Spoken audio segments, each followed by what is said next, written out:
2022년도 제1차 인문학 아카데미를 시작하도록 하겠습니다.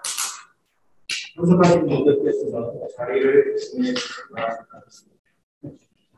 그리고 원활한 행사 진행을 위해서 소지하고 계신 휴대폰은 진동이나 보험 모드로 전환해 주시면 감사하겠습니다.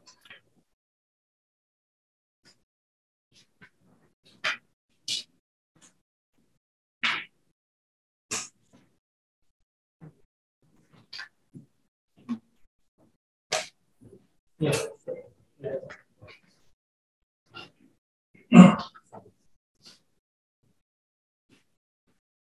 예, 안녕하십니까.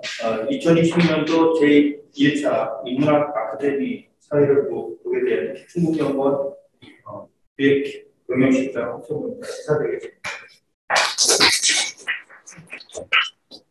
오늘 제22년도 1차 인문학 아카데미를 처음 시작하게 되었습니다. 그래서 많은 분들이 온라인과 오프라인으로 참석해 주시고 이 자리를 빛내주셔서 정말 감사드립니다. 그럼 지금부터 2022년도 제1차 인문학 아카데미를 시작하도록 하겠습니다. 먼저 오늘 행사 진행 순서를 안내드리도록 하겠습니다. 우선 오늘 아카데미를 개최해 주실 주최 기관으로서 충북연구원 정철식 원장님께서 인사 말씀 주시겠습니다. 이후 청주대학교 이승빈 명예교수님의 강연, 그리고 강연 후에는 질의응답 및 토론순으로 오늘 행사를 진행하도록 하겠습니다. 먼저 정주식 충북연구원장님의 인사 말씀이 있겠습니다. 큰 박수로 맞이해 주시기 바랍니다.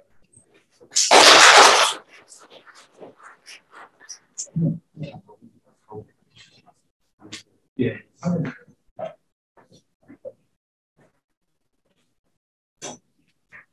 네, 안녕하십니까. 충북연구원 원장 정수식입니다. 저희들이 오래전부터 풍부한 거래, 그리고 소박하게 아카데미를 시작하겠습니다. 우리 시대가 과학이나 문명 계속 뭔가 발전하고 있다고 했지만 왠지 마음 한가운데 해만이 뚫린 무언가가 있습니다.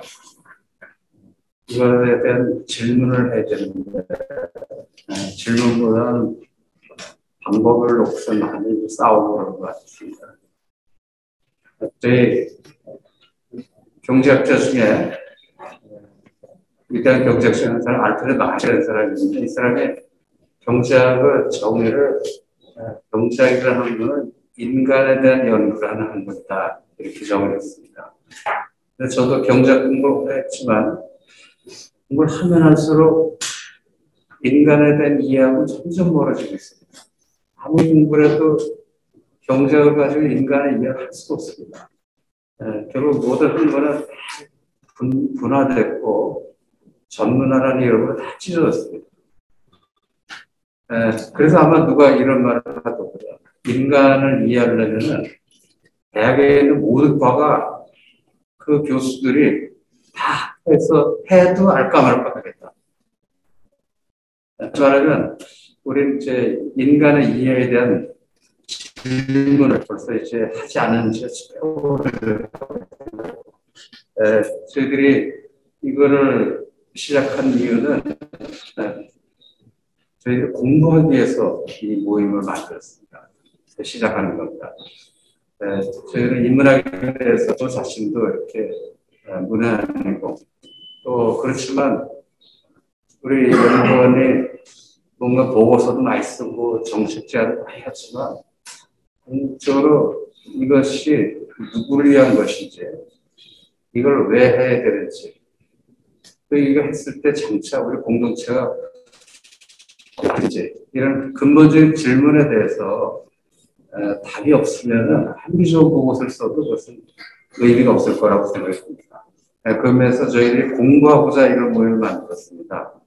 그래서 첫 강사로서 제가 우리 박사들이나 연구 직원들한테 어느 분을 강사로 초빙하면 제일 좋겠느냐? 그때는 만장일치로 첫 강사분으로 김성빈 교수님을 추천했습니다. 그래서 제가 부탁을 드렸더니 아주 정말 흔쾌하게 답을 주셔서 오늘 첫 강사분으로 임승빈 교수님을 모시게 됐습니다. 저희들이 이제 한 달에 한 번씩 이런 그 모임을 할 계획을 있습니다. 그때마다 연락을 드릴 테니까 오늘 오신 분들은 이제 발신하시고 또 친구분들도 같이 이렇게 동행해서 오셔도 좋겠습니다. 네, 아무튼 이렇게 많은 분들이 오시고 또 죽음으로 이렇게 참여하신 모든 분들에게 감사를 드립니다. 네, 감사합니다.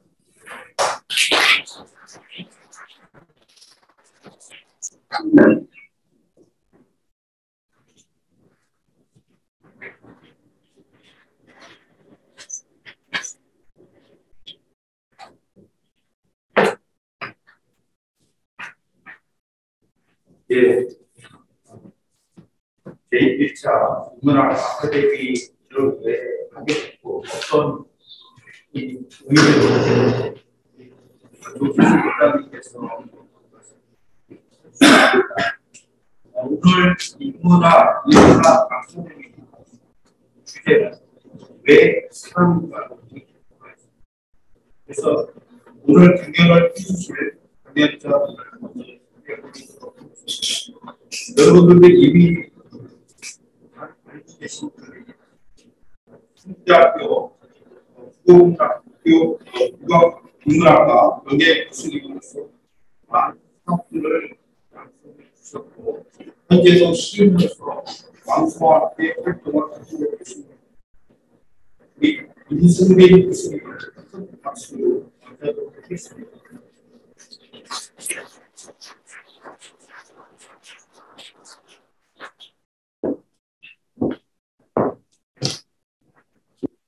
여기서 서서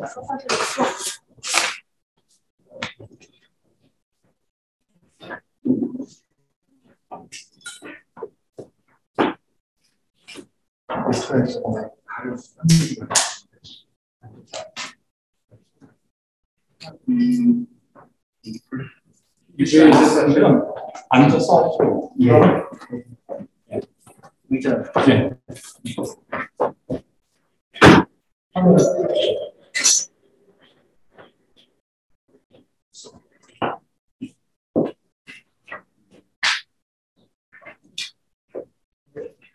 얘기해 주신 판을 통해서 너무 네, 그렇게 하죠. 네. 반갑습니다. 충북연구원에 충북학연구소라고 하는 연구소가 또 설치가 돼 있고, 그래서 충북연구원이 충북학연구소를 통해서 충청북도에 대한 인문학적 자원, 또 인문지리 역사적 자원에 대해서 많은 연구 성과를 축적해 왔습니다. 그러나 이제 인문학이 어떤 것인가 하는 사회적 분위기 속에서 인문학의 중요성에 비해서 어떤 그런 지금과 같은 이런 아카데미 같은 것은 별로 해온 기억이 없다. 그런 생각입니다. 그런데 이제 이번에 아카데미를 개설을 해서 도민들과 함께 사유할 수 있는 기회를 갖게 됐다고 하는 것에 대해서 저는 기쁘게 생각을 합니다. 연구원 측에서 주제에 대해서, 오늘 강의의 주제에 대해서 연구원 측과 논의를 했는데, 인문학 아카데미의 첫 번째 강의니만큼 인문학이 무엇인가라고 하는 총괄적 관점에서 인문학에 대한 사유를 좀 함께 해보는 기회를 갖자, 이렇게 얘기가 됐습니다. 그래서 오늘은 우리가 인문학 하는데 정말 인문학이 무엇인가? 인문학은 왜 생겼는가? 인문학의 범위는 어디까지를 인문학이라고 하는가 하는 점을 염두에 좀 유념하면서 이야기를 진행하도록 하겠습니다. 자료의 첫 번에 한 장이 빠졌네요. 무심천 서로에 가면 오래된 음악이라고 하는 커피숍이 있고, 커피숍 위에 에오스라고 해서 커피도 마실 수 있고 또 맥주도 한잔 할 수 있는 에오스라고 하는 공간이 있습니다. 근데 그 에오스라고 하는 공간이 에오스라고 하는 말이 무슨 말인지에 대해서는 우리 청주 시민들이 별로 관심을 갖지 않고 있습니다. 에오스는 새벽의 여신의 이름입니다. 근데 이제 신화 속에 보면 새벽의 여신 에오스는 인간 티토노스를 굉장히 사랑했습니다. 그래서 이 에오스는 자기가 사랑하는 티토노스를 위해서 제우스 신에게 티토노스의 영원 불멸을 부탁했습니다. 에오스는 신이니까 죽지 않을 거 아닙니까? 근데 이제 자기가 사랑하는 티토노스가 죽으면 자기가 더 이상 사랑할 수가 없으니까 티토노스를 영원히 죽지 않도록 해달라고 제우스 신에게 빌었습니다. 그래서 티토노스는 죽을 수 없는 존재가 됐습니다. 그래서 티토노스는, 에오스는 죽지 않으면서 여신이기 때문에 계속 젊음을 유지하고 있었는데, 티토노스는 제우스가 이제 죽지 않도록 했기 때문에 죽지 않았습니다. 그러나 늙어서 빼빼 말라 비틀어져서 아주 볼품없는 모습으로 삶을 유지하고 있었습니다. 그래서 결국 에오스는 티토노스를 버렸습니다. 이런 그 에오스와 티토노스의 관계에서 우리는 어떤 생각을 할 수 있을까요? 여기에서 저는 영화 한 편을 생각했습니다. 2004년도에 볼프강 피터젠이라고 하는 미국의 영화 감독이 만들어서 개봉했던, 브래드 피트가 주연을 했던 트로이라고 하는 영화입니다. 그 트로이라는 영화의 한 대사를 제가 캡처를 해서 자료에 실어놨습니다. 이게 캡처를 해서 실어놓다 보니까 글씨가 작아서 제대로 볼 수가 없는 것 같습니다. 이 얘기가 어떤 장면인가 하는 것에 대해서 제가 설명을 드리도록 하겠습니다. 우선 트로이라는 영화가 어떻게 만들어졌고 그 내용이 어떤 것인가 하는 것에 대해서 먼저 말씀을 드리도록 하겠습니다. 트로이라는 영화의 주동인물은 요즘에는 주인공이라는 말을 쓰지 않고 주동인물이라고 그럽니다. 영어로는 프로타고니스트라고 그러는데, 주동인물이라는 것은 그 작품 속에서 주로 행동하는 인물, 그 작품의 행동으로 인해서 사건이 발생하거나 해결되는 인물, 그 전에 이제 얘기했던 주인공이라는 말을 요즘 문학에서는 주동인물, 주로 행동하는 인물, 프로타고니스트 이렇게 씁니다. 그리고 그 주동인물에 대해서 반대하거나 주동인물의 행위를 저해하는 인물을 반동인물 또는 안타고니스트 이렇게 이야기합니다. 트로이라는 영화의 주동인물은 아킬레우스입니다. 근데 그 아킬레우스는 어떤 사람이냐 하면 바다의 여신 테티스라고 하는 바다의 여신이 있습니다. 이 바다의 여신이 펠레우스라고 하는 남자 인간과 혼인을 했습니다. 근데 이 혼인을 하는 혼인식장이 문제가 됩니다. 테티스하고 펠레우스하고 이제 혼인을 한다고 그러니까 많은 사람들이 그 혼인식장에 참석을 했습니다. 우선 제우스의 부인인 헤라가 참석을 했고요. 그 다음에 또 미의 여신, 가장 아름다움을 자랑한 아프로디테라고 하는 여신이 참석을 했습니다. 그 다음에 아테나라고 해서 지혜와 전쟁의 여신. 이게 세 여신들이 테티우스의 혼인식장에 참석을 했습니다. 그런데 정말 참석하고 싶었던 불화의 여신, 사람들을 갈등하게 하고 불화를 일으키게 하는 불화의 여신 에리스라고 하는 여신은 초청장을 받지 못해서 참석을 못했습니다. 그러다 보니까 이제 이 에리스라고 하는 여신이 화가 났죠. 그래서 그 헤라와 아프로디테와 그 다음에 이제 아테나라고 하는 세 여신이 있는 한가운데다가 황금으로 된 사과를 던졌습니다. 그러니까 이제 헤라나 아프로디테나 또는 아테나는 전부 그 황금 사과를 갖기를 원했죠. 근데 그 황금 사과를 누가 가질 것이냐를 선택하는 것은 파리스라고 하는 트로이의 왕자가 결정권을 갖게 됐습니다. 그래서 파리스가 헤라에게 줄 것이냐, 아프로디테에게 줄 것이냐, 아테네에게 줄 것이냐를 고민했습니다. 그때 헤라는 말했습니다. 만약에 나에게 황금 사과를 주면 나는 너에게 영원한 권력을 주겠다.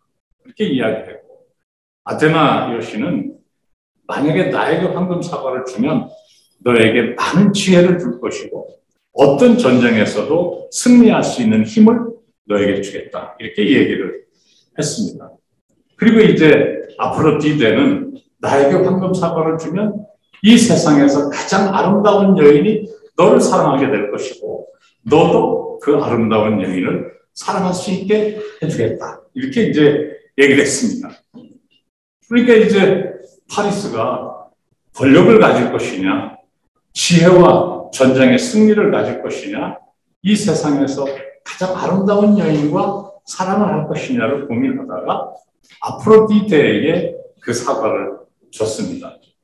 그래서 아프로디테는 약속대로 그 시대에 세상에서 가장 아름다웠던 헬레나라고 하는 그 스파르타의 왕비, 그 헬레나와 사랑할 수 있는 기회를 갖게 했습니다.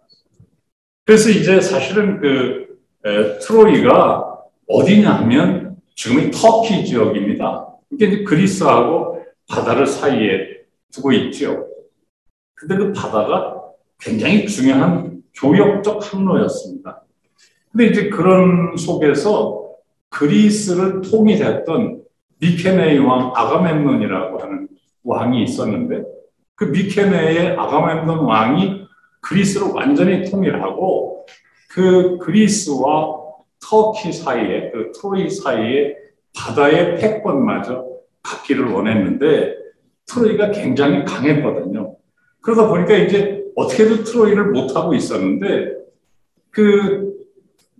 스파르타의 왕 메넬라우스가 미케네의 친동생입니다.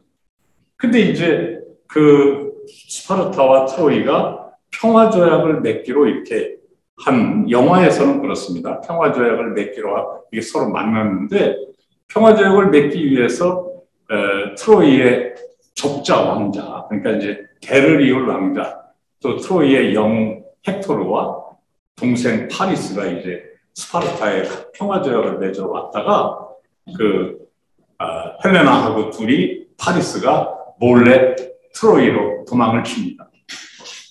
자기 부인이 젊은 남자와 트로이로 도망을 치니까 평화조약을 맺기 위해서 왔다가 여자를 도둑질해서 갔으니 스파르타의 왕 메넬라우스는 얼마나 화가 나겠습니까?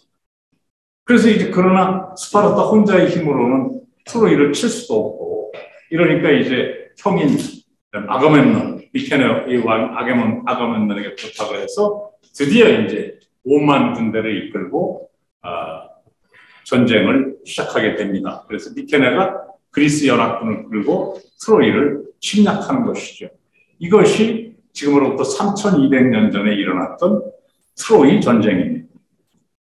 그리고 이 3200년 전에 일어났던 트로이 전쟁을 지금으로부터 2700년 전에 호메로스라고 하는 시인이 서사시로 쓴 것이 일리아드입니다. 이 일리아드라는 말은 그 트로이 지역이 그 지명이 일로스라는 별칭을 가지고 있었기 때문에 그 트로이 지역이 일로스였는데 그 일로스라는 지역에서 일어났던 일이다라고 해서 이제 제목이 일리아드라는 제목을 갖게 됐습니다. 그런데 이제 이렇게 조금 아까 말씀드린 것처럼 테티스와 펠레우스가 이제 혼인을 했는데 그 사이에서 태어난 아이가 이제 아킬레우스입니다. 근데 그 아킬레우스가 이제 어느새 성장을 해서 이제 트로이 전쟁에 참여할 수 있는 나이가 됐습니다. 근데 이제 그 엄마인 테티스가 바다의 여신이 얘기를 하지요. 너는 이 전쟁에 참여하지 않으면 영원히 행복한 삶을 누리게 될 것이다. 그러나 너는 그 영원히가 아니고 행복한 삶을 살게 되지만 너는 이 전쟁에 참여를 하면 너는 죽게 될 것이다. 영원히 행복한 삶을 살 것이냐 아니면 죽음을 선택하되 이름이 영원히 남을 거니까 영원히 남을 명예를 위해서 넌 갈 것이냐를 선택해라. 이렇게 해서 이제 아킬레우스가 트로이 전쟁에 참여를 하게 되는데 이 트로이 전쟁에서 가장 영웅이 아킬레우스입니다. 근데 왜 그러냐면 테티스가 이제 이 아이가 태어났을 때, 이 아킬레우스가 태어났을 때 스틱스라고 하는 이승과 저승의 사이를 흐르고 있는 강이 있는데 그 스틱스 강에 몸을 담그면 그 몸이 스틱스 강물이 묻으면 칼이나 창이나 활이 들어가지 않는 아주 무적의 몸이 되는 것이죠. 그래서 이제 엄마가 아킬레우스를 데리고 이제 그 물속에다 담궈가지고 온 몸이 아주 무쇠처럼 단단해서 칼이나 활이나 창에 찔릴 수 없는 그런 몸을 만들어 줬습니다. 근데 이제 아킬레우스를 강물에 담글 때 발목을 잡고 거꾸로다 이렇게 담궜기 때문에 엄마인 테티스가 발목을 잡았던 부분은 그 스틱스의 강물이 묻지 않아서 거기 이제 발목이 있는데 아킬레스건이 있는 곳이 이제 약점이 된 겁니다. 그래서 이제 그것이 아킬레스건이라고 하는 말이 생겨났다. 이렇게 이야기할 수 있습니다. 전쟁에 참여했던 아킬레우스가 브리세우스라고 하는 영화에서는 그렇습니다. 일리아드라는 작품 속에서는 브리세우스라는 인물이 나타나지 않지만 브리세우스라고 하는 트로이의 여사제이자 헥토르 왕자의 사촌인 브리세우스를 포로로 잡았는데 이 브리세우스와 사랑하는 사이가 됐습니다. 그래서 이제 브리세우스가 이제 이렇게 사랑하는 사람이 돼서 아킬레우스와 함께 있는데 자꾸만 아킬레우스가 전투에 나가려고 하는 거예요. 전투에 나가면 누구와 싸우게 됩니까? 브리세우스 자기 조국의 군인들과 아킬레우스가 싸우게 되잖아요. 그러니까 이제 브리세우스가 아킬레우스에게 이야기합니다. 당신은 죽음이 두렵지 않느냐? 왜 자꾸만 전투에 나가려고 하느냐? 이렇게 얘기했습니다. 그때 이 장면이 나오는 것입니다. 이 장면에서 브래드 피트가 역을 맡았던 아킬레우스가 브리세우스 여사제에게 이야기하는 것입니다. 뭐라고 얘기했느냐 하면 비밀 하나 가르쳐 줄까? 신은 인간을 질투해. 영원히 죽을 수 없는 신이 죽을 수밖에 없는 신을 질투해. 왜 질투하느냐고? 인간은 다 죽거든. 그래서 늘 마지막 순간을 살지. 그래서 삶이 아름다운 거야. 이렇게 브래드 피트가, 아킬레우스가 브리세우스에게 이야기합니다. 저는 이 영화를 보면서 우리는 죽지 않으려고 굉장히 노력을 하는데 어떻게 하면 죽지 않을 수 있을까? 이것 때문에 죽음이 얼마나 두려운가? 이것 때문에 어떤 때는 잠이 안 오는데 어떻게 아킬레우스는 죽을 수밖에 없다는 그 한 가지 사실 때문에 죽을 수 없는 신은 인간을 질투하느냐 이렇게 말하고 있습니다. 인문학의 출발은 이 지점이 아닌가 생각합니다. 안나 아렌트라고 하는 철학자가 있습니다. 유대인 여자 철학자인데요. 예루살렘의 아이히만이라고 하는 그 책을 써서 그 예루살렘의 아이히만이라는 책을 쓰게 된 것이 뉴욕에서 나오는 뉴요커라는 월간지가 있습니다. 이 월간지가 그 세계대 2차 대전 때 유대인 학살을 하는데 큰 역할을 했던 아이히만이라고 하는 나치 복역자를 남아메리카에서 잡아와가지고 이제 예루살렘에서 그 아이히만을 재판을 하는 겁니다. 근데 뉴요커라는 잡지사에서 이제 이 안나 아렌트라는 여자한테 이제 여성 철학자한테 그 재판 과정을 좀 리포팅을 좀 해줄 수 있겠느냐 이렇게 해서 이제 안나 아렌트가 이제 그거를 가서 쭉 리포팅을 해서 사실은 그 안나 아렌트가 유대인들에게 많은 욕을 먹었습니다. 왜냐하면 그래서 이제 예루살렘의 아이히만이라는 책을 썼는데 재판이 공정치 않다는 거였지요. 그 안나 아렌트의 입장에서 보면 저는 그 책을 보면서 참 그 재판장이 굉장히 사리가 분별하고 객관적이라고 생각을 했는데 마지막 부분에서 저는 굉장히 실망했습니다. 왜냐하면 그 아이히만에게 사형을 시키는데요. 사형을 언도하는데 그 재판장이 그 판결문을 읽는데 마지막 줄이 그렇게 끝납니다. 당신이 유대인과 살기를 원치 않았던 것처럼 우리도 당신과 살고 싶지 않기 때문에 사형을 언도한다. 이렇게 판결문이 나옵니다.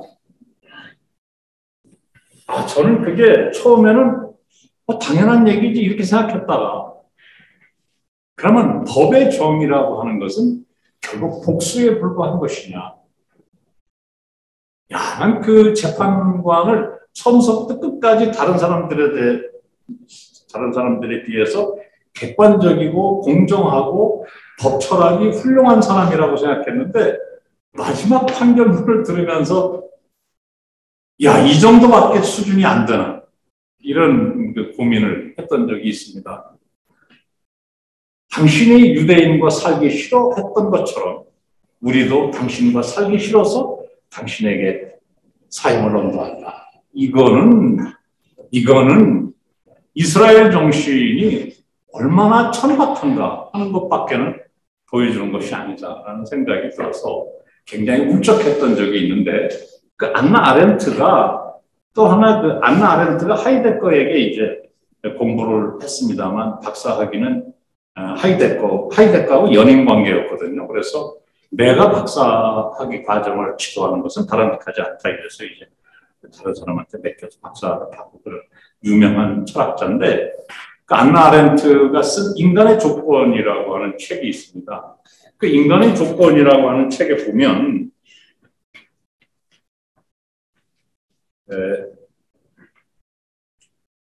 인간은 지구라는 곳에서 살 수밖에 없다. 지구가 삶의 터전이다라고 하는 것이고 인간은 삶을 유지하기 위해서 필연적으로 노동을 할 수밖에 없는 존재다라고 하는 것이고요. 세 번째는 인간은 죽을 수밖에 없는 존재다라고 하는 생명의 유한성이 인간의 조건이라고 안나 아렌트는 인간의 조건이라는 책에서 이야기하고 있습니다. 근데 이제 여기에서 아주 중요한 게 있습니다. 지금 인류가 천체 물리학이나 우주공학을 통해서 지구라고 하는 삶의 조건을 극복하고 또 다른 곳에서도 살 수 있는 조건을 만들기 위해서 굉장히 노력했고 그 성과가 많이 이루어졌습니다. 그렇지만 어떻든 지금까지는 아직 인간의 조건은 지구에서 살 수밖에 없는 조건을 가지고 있습니다. 그 다음에 인간의 노동이 육체적인 노동으로부터 정신적인 노동으로 많이 변했고 그 다음에 이제 에리 프롬의 자유로부터의 도피라는 책을 보면 인간이 어떻게 피동적인 노동으로부터 자율적 노동으로 변해 왔는가 하는 것을 충분히 알 수 있습니다. 그리고 지금 이제 한병철이라고 해서 독일에서 철학자로 활동하고 있는 독일 철학에서 아주 유명세를 날리고 있는 우리나라 그 고대 화학과를 졸업한 한병철 철학자의 피로사회라고 하는 책을 보면 인간의 노동이 얼마나 달라졌는가 하는 것을 많이 보여주고 있습니다. 그러나 어떻든 노동하지 않고 경제적인 문제를 해결해서 살 수 있는 사람은 아직은 없습니다. 그 다음에 삶의 유한성에 대해서도 많은 의학의 발전으로 인해서 그 유발 하라리가 쓴 호모사피엔스인지 호모데우스인지 제가 어디서 읽었는지 정확하게 좀 기억이 안 납니다만 지금의 의학적 수준으로도 500년을 살 수 있다고 이야기하고 있습니다. 그러나 그럼에도 불구하고 인간은 죽을 수밖에 없는 존재인 것만은 틀림없습니다. 이것이 아마 아렌트가 이야기하는 인간의 조건입니다. 그런데 이 인간의 조건 세 가지를 가만히 보면 삶의 터전이라고 지구에서 살고 있는 일상이라고 하는 것, 삶이라고 하는 것은 그 일상화되어 있습니다. 일상적인 문제입니다. 그래서 늘 고민하거나 생각하지 않습니다. 인간이 노동을 통해서만 삶을 유지할 수 있다고 하는 것도 우리가 늘 노동을 하고 있기 때문에 이것도 이미 일상이 돼버렸습니다. 그런데 인간은 죽을 수밖에 없는 존재라고 하는 사실만큼은 비일상입니다.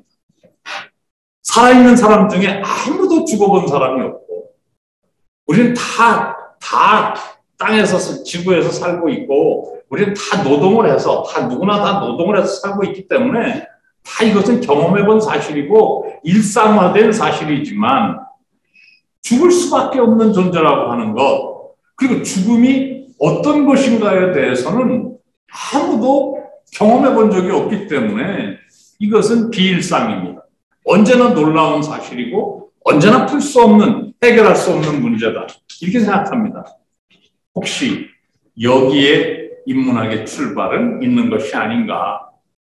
앞에서 제가 말씀드린 것처럼 에오스와 티토노스의 사랑에서 영원히 죽지 않는 여신이었던 에오스, 영원히 젊음을 유지하던 에오스에 비해서 죽을 수밖에 없는 존재였는데도 불구하고 죽지 않도록 만들어서 영원한 젊음을 약속하게 해달라는 말은 제우스에게 청하지 않아서 빼빼 말라서 비틀어지고 늙어서 어쩔 수 없이 여신이 버릴 수밖에 없었던 티토노스의 운명이라든가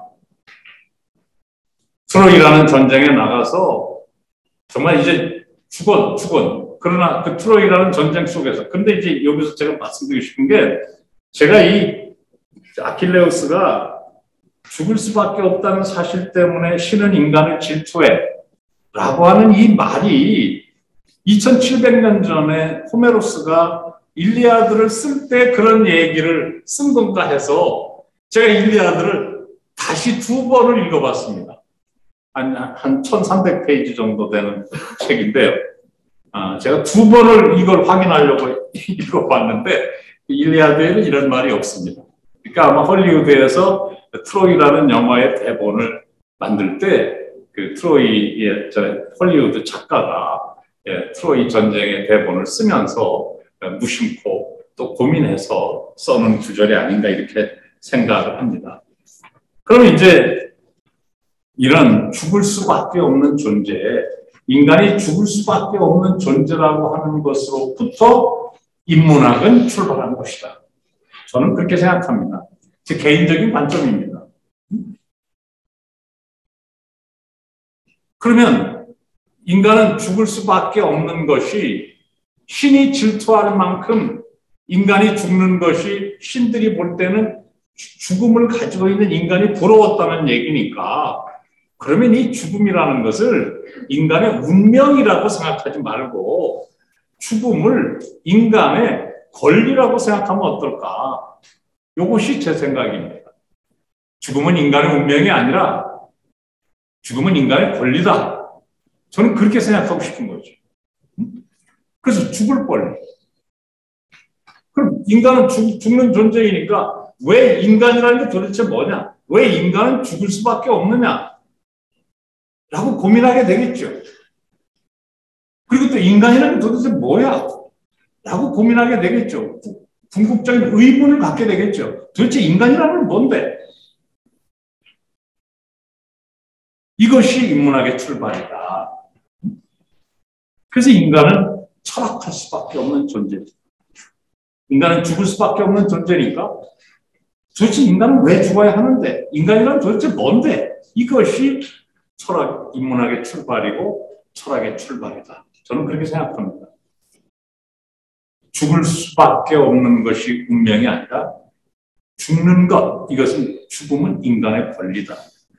그 다음에 철학을 통해서 인간은 무지한 존재인데 우리 인간이 도대체 어떤 존재냐, 인간이 어떤 존재냐를 된 질문은 너무 막연합니다. 그러니까 인간을 어떤 관점에서 보면 인간이 분명하게 드러나느냐면 신과 인간을 비교해 보면 분명합니다. 신과 인간은 수평적 관계가 아니라 수직적 관계입니다. 그리고 신은 무한적 존재입니다. 근데 인간은 유한적 존재예요. 그 다음에 신은 전지전능한 존재입니다. 인간은 무지한 존재입니다.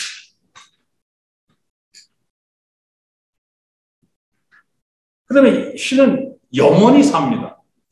근데 인간은 유한적 존재고, 신은 완전한 존재, 완전성을 가진 존재고, 인간은 불완전한 존재입니다. 그래서 이제 인간은 죽을 수밖에 없는 존재인데, 이 죽을 수밖에 없는 존재인 인간은 그 죽음을 권리로 생각하면 신에 비해서 죽는 것이 행복한 것이다라는 권리라고 생각한다면 인간은 죽을 권리를 가지고 있으면서 동시에 무지로부터 지혜로워질 권리를 가지고 있고요. 신은 전지전능하니까 처음부터 모든 것을 다 아니까 처음부터 지혜롭습니다. 그렇게 지혜로워질 권리가 없지요. 근데 인간은 무지했어요. 무지하지만 철학을 통해서 인간은 지혜로워질 권리를 갖는 것이죠. 그 다음에 인간은 죽을 수밖에 없는 존재고 불완전한 존재고 무능한 존재이니까 절망할 권리를 가지고 있습니다. 그런데 인간이 절망할 권리를 가지고 있기 때문에 역시 또 희망할 권리를 가지고 있는 겁니다. 절망할 권리 때문에 희망할 권리가 있는 거죠. 절망하지 않는 사람에게 희망이 있습니까? 불행할 수 없는 사람에게 행복이 있을 수 있습니까? 그래서 희망할 권리를 갖는다. 저는 그렇게 생각합니다. 그 다음에 조금 아까 얘기했잖아요. 브래드 피트가 매일 마지막 날을 살지. 그래서 느낌이 절실해. 절실한 느낌을 가져.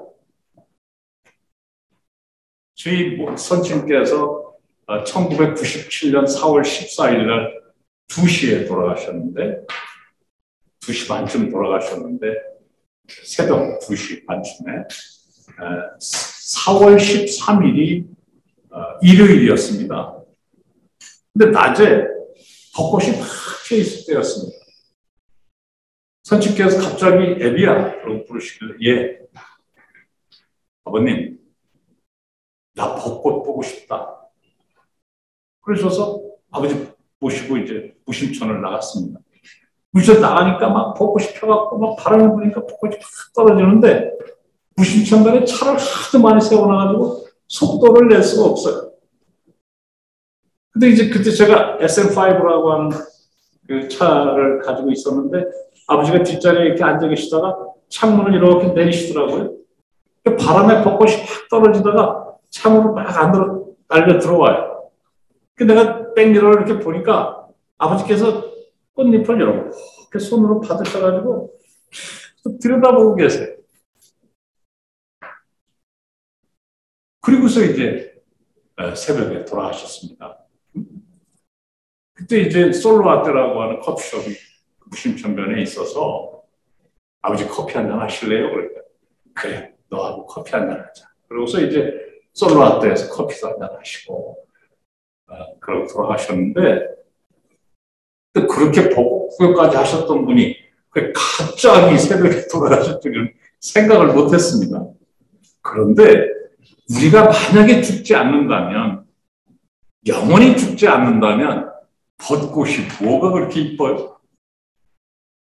내년에 볼 거고 후년에 또 볼 거고 2억 7,584만 년 후에도 또 볼 거고 언제나 볼 건데 지금 내가 사랑하는 사람과 헤어진다? 뭐가 그렇게 애틋하고 안타깝고 가슴이 저리고 아프고 그래요? 50억 7,500만 년 후에 또 만날 건데 인간이 죽는다고 하는 사실 때문에 신들은 전혀 느낄 수 없는 절실성, 느낌의 절실성을 가질 수 있고 우리가 문학과 예술을 할 수 있는 거 아닙니까? 만약에 신들에게 그런 문학과 예술이 있을까요?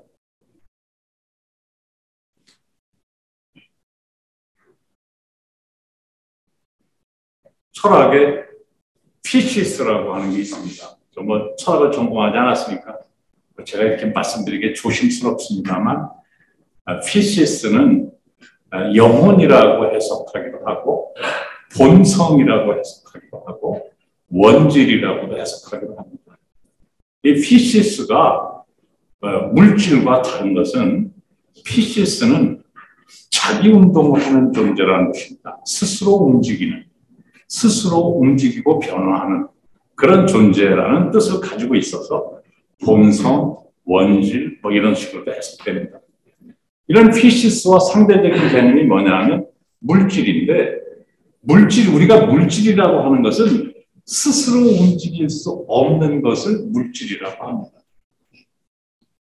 식물로 따지면 씨앗으로부터 성장해서 열매를 맺는 변화와 움직임을 스스로 가지고 있습니다.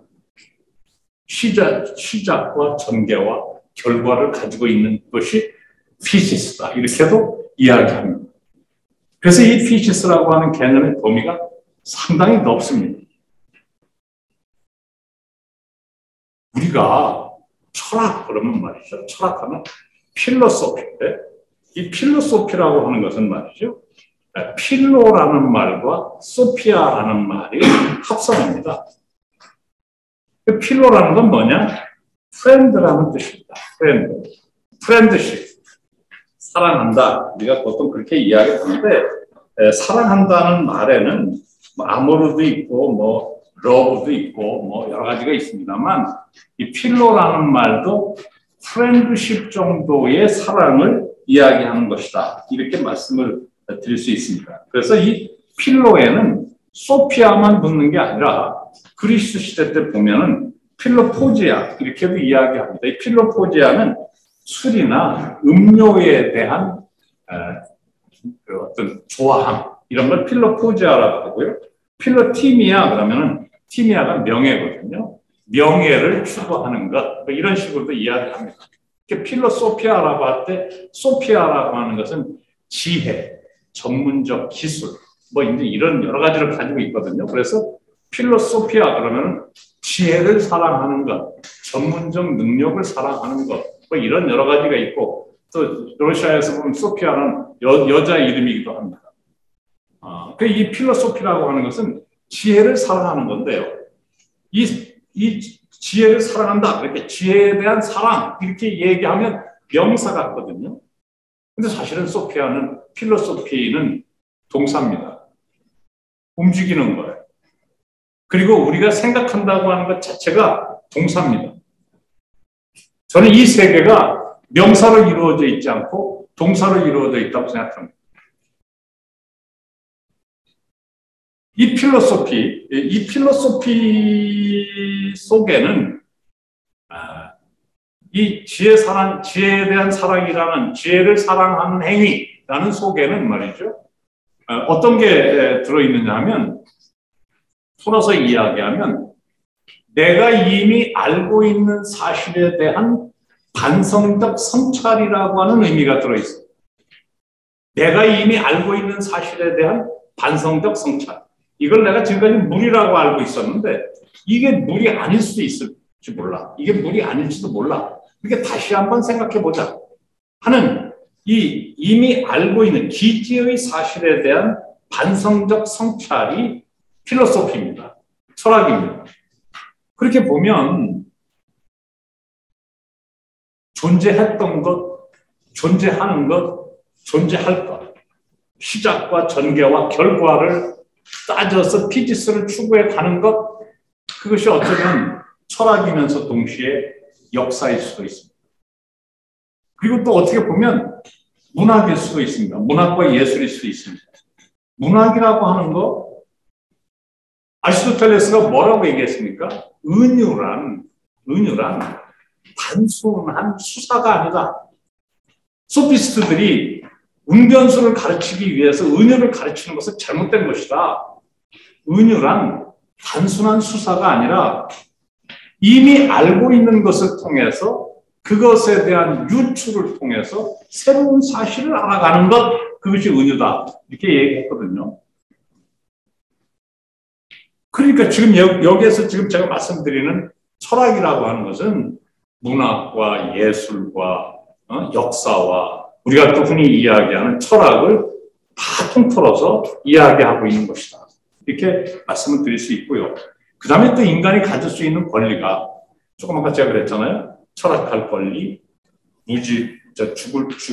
죽을 권리, 무지를 통해서, 무지에서 지혜로워질 권리, 철학을 통해서, 그 다음에 또, 절망으로부터 희망을 가진 권리, 그렇게 이야기했는데, 또 하나, 사랑할 권리. 문학과 예술을 할 권리도 있지만, 문학과 예술을 통해서 절실히 느낄 권리도 있지만, 사랑할 권리도 있다. 그것이 인간이 죽을 수밖에 없는 존재이기 때문이다. 여러분, 그리스 신화에서 제우스 신은 많이 사랑합니다. 조금 아까 그 테티스라는 바다의 여신이 펠레우스라고 하는 남자와 혼인을 해서 아킬레우스를 낳았다고 했는데, 그 아킬레우스를 낳는 그 혼인도 사실은 억지로 이루어진 겁니다. 제우스가 테티스를 좋아했어요. 제우스까지 또 문제가 생길 것 같거든요. 그래서 프로메테우스가 이야기했습니다. 제우스에게 만약에 당신이 테티스와 이렇게 좋아해가지고 하게 되면 거기서 태어나는 아이가 당신의 능력을 능가할 것이다.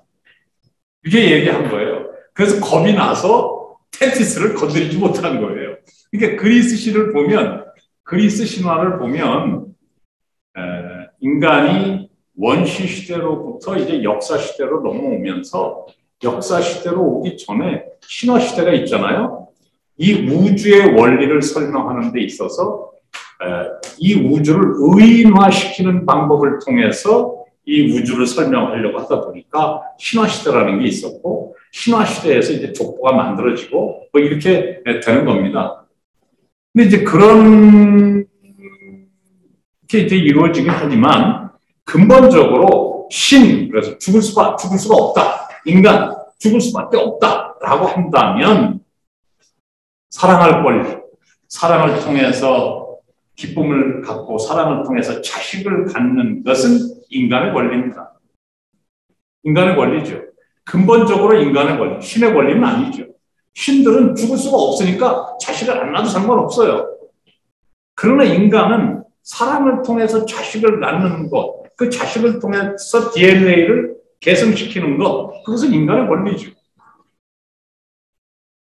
그러니까 우리가 이제 지금 얘기를 다시 정리하면 인간의 인문학이라고 하는 건 무엇으로부터 왔다? 죽음에 대한 사유로부터 왔다. 그리고 그 죽음에 대한 사유로부터 인간이란 도대체 무엇인가? 라는 궁극적 의문을 갖게 됐다. 그래서 신과 비교해 보니까 인간은 어떤 존재냐? 죽을 권리를 가진 존재다. 무지로부터 지혜로워질 권리를 가진 존재다. 절망으로부터 희망을 가질 존재고 절실하게 느낄 존재다. 그래서 문학과 예술을 할 권리를 가지고 있는 존재다. 그리고 사랑할 권리를 가지고 있는 존재다. 이런 이야기를 할 수 있는 겁니다. 근데 이제 제가 왜 사람인가? 라는 질문은 사실은 타이틀을 그렇게 붙였습니다만 제가 말씀드리고 싶었던 것은 인간이란 무엇인가라는 거였어요. 인간이란 어떤 존재인가라는 거였어요. 이것은 말이죠. 아주 궁극적 질문입니다. 소크라테스가 너 자신을 알라라고 얘기했다잖아요. 또 에르스트 캐셔라고 하는 사람이 쓴 인간이란 무엇인가라는 책을 보니까 서문에 뭐라고 나오느냐 하면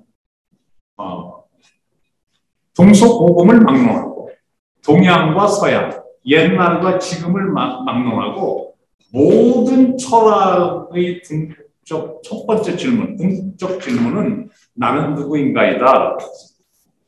그 플라톤의 이데아는 뭡니까? 나는 누구인가에 대한 확장이죠. 나는 누구인가에 대한 확장입니다. 또 공자님이 오늘 2인편에서 아침에 도를 깨우치면 저녁에 죽어도 여한이 없다. 그건 뭘까요? 그 도라고 하는 게 뭘까요? 제가 여기다 장난스럽게 표시해놨습니다만 도라고 하는 거 여기 우리 도암 선생 누구시 서예하시는 도암 선생 계시지만 예서체로 쓸 때는 가행자 사이에다가 머리 숫자 쓰지 않습니까? 행하는 가운데 사유를 두는 거예요. 행하는 가운데 사유를 두는 것 그게 도죠. 저는 그렇게 생각합니다. 제가 요즘에 배너라고 하는 소설을 읽었습니다. 그 배너라는 그 영화만들 보고 배너라는 그 소설이 없는 줄 알았다가 현대지성이라는 데서 나온 그 약간 1000페이지, 한 800페이지 정도 되는 배너라는 소설이 있어서 1800년대 남북전쟁에 참여했던 군인이 쓴 소설인데요. 그걸 한참 읽었습니다. 거기에 보니까 이런 말이 나와요. 거기에도 소년으로부터 저는 누군가요? 그리고 무엇이 될까요? 라고 질문을 받는 사람은 그 어느 때보다도 신중해야 된다. 그들의 대답 한마디 한마디는 진흙을 빚고 있는 예술가의 손놀림처럼 한 사람의 평생을 결정지을 만큼 중요하기 때문이다. 이렇게 얘기하고 있어요. 루이스 월리스라고도 하고 루 월리스라고도 하고 이런 그 미국 작가가 쓴 그 배너라는 책에서 제가 본 것입니다.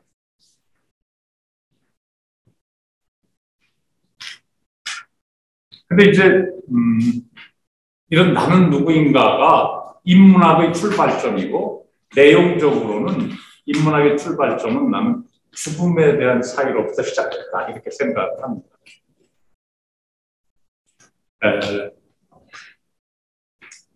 문학을 할 권리, 문학과 예술을 할 권리, 철학할 권리, 무지롭게 지혜로워질 권리 쭉 얘기했습니다만 사랑할 권리 이거 제가 꼭 강조하고 싶은데요. 많은 사람들은 사랑의 힘을 어떻게 생각하는지 모르겠습니다. 저는 사랑의 힘이 우리를 존재케 한다 이렇게 생각합니다. 제가 이 물에 관심을 가지고 있으면 이 물은 살아있는 것이고요. 이 물에 관심을 가지고 있지 않으면 이 물은 죽어있는 것이고 나에게는 존재하지 않는 것입니다. 내가 관심을 가지면 존재하는 것이고 내가 관심을 갖지 않으면 존재하지 않는 것입니다. 이게 사랑의 근본입니다. 근데 그 사랑은 희생을 전제로 합니다. 희생을 전제로 하지 않는 것은 사랑하는 것이 아닙니다. 나한테 1000만 원이 있어서 친구가 나한테 100만 원만 좀 다 줘. 그래서 내가 그래 100만 원 줄 수 있어 하고 주는 것 이것은 희생이 아닙니다. 내가 돈이 하나도 없는데 100만 원만 줘. 그래서 내가 은행에 가서 대출 받아서 주는 것 이것은 좀 희생이 될 수 있습니다. 희생을 전제하지 않는 것은 사랑이라고 말할 수 없습니다. 그리고 이런 사랑을 통해서만 비로소 이 세계는 존재합니다.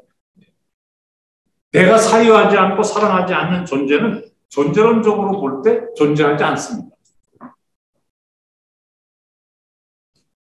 근데 사랑은 그 예수님이 말씀하시고 부처님이 말씀하셨지만 그렇게 뭐 종교적인 관점으로까지 올라갈 수 있느냐 뭐 이렇게도 얘기할 수 있겠지만 사랑할 수 있는 것을 사랑하는 것은 그것은 사랑이 아닐 수밖에 없죠.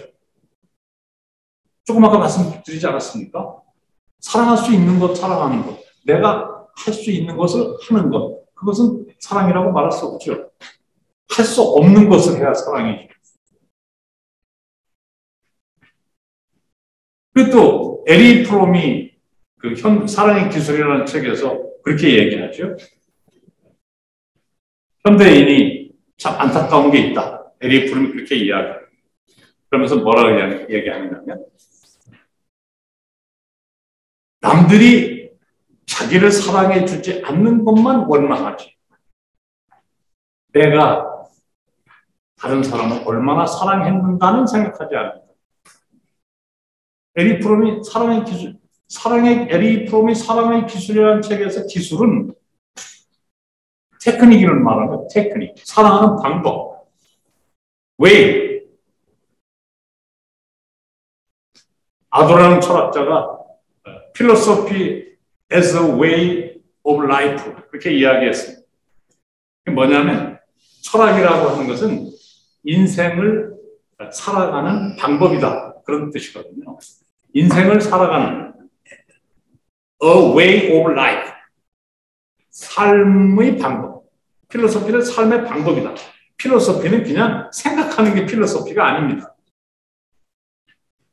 칸트라는 철학자에게 어떤 노인이 말했어요. 아, 저는 이제 선이 무엇인가를 알았습니다. 그러니까 칸트가 얘기하죠. 그런데 그 선을 언제 행하실 건데? 또 어떤 철학자 얘기는 그런 얘기도 합니다. 신에게 덕이 없다면 그 신은 말이다. 말뿐이다. 이렇게 얘기하거든요. 어떤 그냥 말하는 것이 그것이 곧 덕은 아니다라는 거죠. 행해야 된다는 거죠. 사랑도 마찬가지입니다. 사랑은 일종의 관념입니다. 우리가 만질 수 없고 눈으로 볼 수 없는 것이 사랑입니다. 근데 그것은 말이죠. 내가 실천을 하고 사랑을 실천할 때, 사랑할 수 없는 것을 사랑하는 모습을 보일 때 그 사랑이 우리 손으로 만질 수 있고 느낄 수 있고 냄새 맡을 수 있는 구체적인 존재로 드러나는 겁니다. 또 에리 프롬은 또 그렇게 얘기했어요. 남들이 자기를 사랑해주지 않는 것만 원망했지. 자기가 남들의 사랑을 받기 위해서 얼마나 노력했는가는 생각하지 않는다. 사랑의 기술에서 그렇게 얘기하고 있거든요.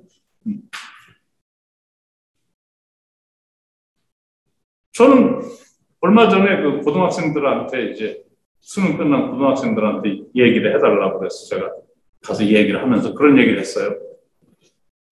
여러분 기도할 때 올해 새해니까 새해 기도할 때 올해 아무 일도 없이 즐거운 일만 있도록 해주세요. 그런 기도하지 마세요. 그 기도 아닙니다. 행복이라고 하는 것은 아무 일도 일어나지 않는 일이 행복이 아닙니다. 행복이라고 하는 것은 어떤 일이 일어났는데 그 일을 해결하고 극복하는 게 행복이지. 그냥 아무 일도 일어나지 않고 늘 건강하고 즐거운 일만 있어요. 그건 행복 아니죠. 불행이 없는 행복이 가능합니다. 이런 사유가 인문학적 사유가 아니냐. 저는 그렇게 생각을 합니다. 그러면서 이 인문학적 사유에는 몇 시까지 하면 될까요? 저 시계로. 예, 저쪽에. 예. 지금입니다. 11시 언제까지? 10분 정도. 10분? 예, 예. 여유있게 하실 때 더 하셔도 예, 예. 그 이제 인문학적 사유의 특성에 대해서 말씀드리겠습니다. 우리가 자연과학, 사회과학, 인문과학 이렇게 세 가지로 되게 학문 분야를 나누는데 자연과학은 필연성을 추구하는 분야입니다. 반드시 그렇게 돼야 됩니다. 그렇지 않으면 과학이 아닙니다. 자연과학은 예를 들어서 물을 전기분해하면 수소와 산소로 구분이 돼야 되고요. 수소와 산소를 전기로 결합하면 반드시 물이 돼야 됩니다. 그렇지 않으면 과학이 아닙니다. 어떤 사람이 글을 썼는데 인간의 정신은 지정의다, 지정의로 구분된다 이렇게 얘기하면 그건 과학이 아닙니다. 왜냐하면 지정의 합치면 인간의 정신이 안 되기 때문에. 그렇기 때문에 그렇게 진술할 때는 인간의 정신은 지정의 등으로, 등이 반드시 들어가야 됩니다. 등으로 구분해서 생각해 볼 수 있다. 이렇게 말해야 됩니다. 그렇죠? 이 자연과학은 필연성의 세계를 추구하는 것이고 사회과학은 당위성의 세계를 추구하는 겁니다. 그렇게 해야 한다. 그렇게 안 해도 되긴 되지만 그렇게 하는 것이 당연하다, 마땅하다라고 하는 것이 사회과학의 분야입니다. 근데 인문과학은 가능성의 세계를 추구하는 것입니다. 그럴 수 있다. 그렇게 될 수 있다. 이것이 가능성의 세계거든요. 그래서 문학이나 예술이나 이런 것도 다 가능성의 세계를 추구하는 것입니다. 그럼 이런 인문과학은 교환 가치보다는 정서 가치를 추구하는 것입니다. 이 세계는 새가 한쪽 날개로는 날 수 없이 두 개의 날개가 있어야만 날 수 있는 것처럼 이 세계도 우리가 추구하고 있는 가치에 희소 가치가 있고 뭐 교환 가치가 있고 경제 가치가 있고 뭐 여러 가지 가치가 있습니다만 그걸 전부 뭉뚱그려서 하나를 교환할 수 있는 경제 가치라고 본다면 그 상대적 개념을 정서 가치라고 볼 수 있습니다. 이 정서 가치를 추구하는 것이 인문학의 세계입니다. 백희성이라고 하는 한국의 건축가가 두바이에서 몇백억 달러짜리 그 설계도 하고 한 사람이 실제 인물입니다. 그 백희성이가 프랑스에서 그 건축 그 설계 활동을 했는데 이제 프랑스 그 주민들과 친해지고 싶어서 집집마다 돌아다니면서 전부 이렇게 그 명함을 꽂아놨답니다. 동양인 건축사입니다. 여러분들의 불편한 점을 봉사하고 싶습니다. 연락을 주십시오. 그랬는데 동양인 건축 설계사라고 그러니까 아무도 연락을 안 했는데 어떤 한 마담이 연락을 해서 찾아갔답니다.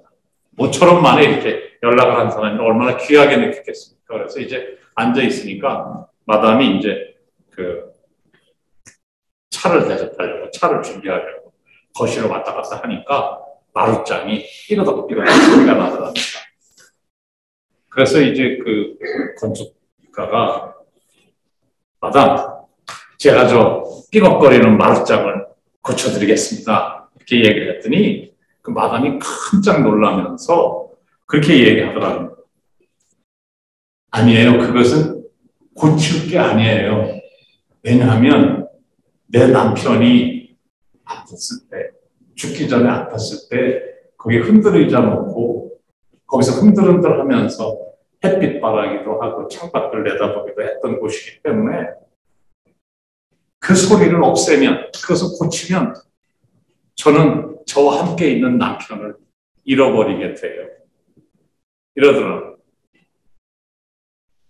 그 삐걱거리는 소리가 남에게는 소음이고 불편하고 고쳐야 될 대상으로 보지만 그 마담에게는 그 삐걱거리는 소리가, 걸을 때마다 삐걱거리는 소리가 남편이라는 존재였던 거죠. 그래서 아니 마담 그러면 이렇게 보니까 2층으로 올라가는 층계 옆에 벽이 검검해서 그럼 저 벽을 제가 흰 페인트로 칠해드리겠습니다. 아니요, 그것도 다리가 불편했던 남편이 2층 오르락내리락 할 때 손으로 짚어서 그래서 검검해진 건데 그걸 지우면 제가 남편을 잃어버리게 돼요. 그대로 내버려 두세요. 모든 가치는 말이죠. 모든 가치는 이렇게 정서 가치가 플러스 될 때 훨씬 그 부가가치가 커지는 거지요. 남들에게는 아무 쓸모없고 쓰레기장에 갖다 버려도 아무도 주워갈 사람이 없는 오동나무로 된 다 부서진 호리병 반다지가 하나 있는데 며느리가 새 집으로 이사하면서 시어머니가 가지고 계신 그 반다지가 영 마음에 안 들거든요. 그러니까 어머니 그거 버리시면 제가 좋은 농 하나 이렇게 자개농으로 사드릴 테니까 어머니 그거 버리시죠. 어머니는 버릴 수가 없는 거죠. 응? 자기가 태어났을 때 아버지가 마당에다 오동나무 심어놓고 그 오동나무 밑에서 옥수수들 쪄먹고 친정 동생들하고 같이 놀고 수도 놓고 했던 그 오동나무. 그래서 자기가 시집 올 때 그거 잘라서 말려가지고 친정 아버지가 그 오동나무 옥수한테 시켜서 반다지 만들어가지고 고갯마루까지 그거 지고 일하는 사람이 지고 와가지고 가서 잘 살아. 친정 생각하지 마라. 이렇게 하고 가져온 오동나무 반다지인데 그걸 어떻게 버려요, 그거를? 응? 그 오동나무 반다지에 얼마나 많은 내력과 이야기가 그 속에 들어있는데 그게 정서적 가치라는 거죠. 응? 문학이나 예술이라고 하는 것은 어쩌면 이런 정서적 가치를 부여하고 이런 정서적 가치를 발견해내고 이런 정서적 가치를 이야기로 풀어내는 것, 그것이 문학이나 예술이다. 저는 그렇게 생각을 합니다. 그 다음에 경험 가치와 체험 가치 중에서 저는 체험 가치가 문학과 예술, 인문학의 분야라고 생각합니다. 사전을 찾아보니까 경험도 익스피어런스로 나오고 체험도 익스피어런스로 나오는데 제가 학위 과정을 할 때는 경험과 체험을 구분해서 은사님한테 말씀을 들었습니다. 제가 늘 어디 가서나 예를 드는 것처럼 오동나무 모과나무 한 그루가 제가 세원 아파트 살 때 있었습니다.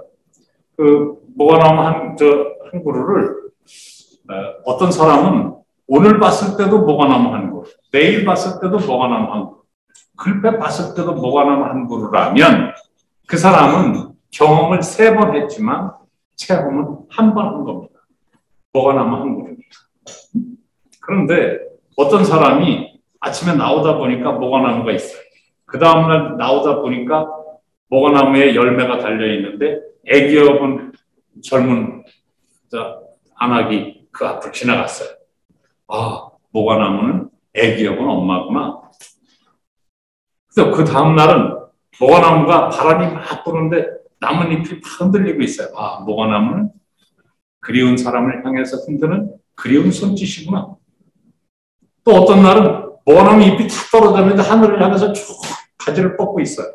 술이 잔뜩 취해서 들어오다 보니까 아, 모과나무는 하늘을 향해 기도하는 성자구나.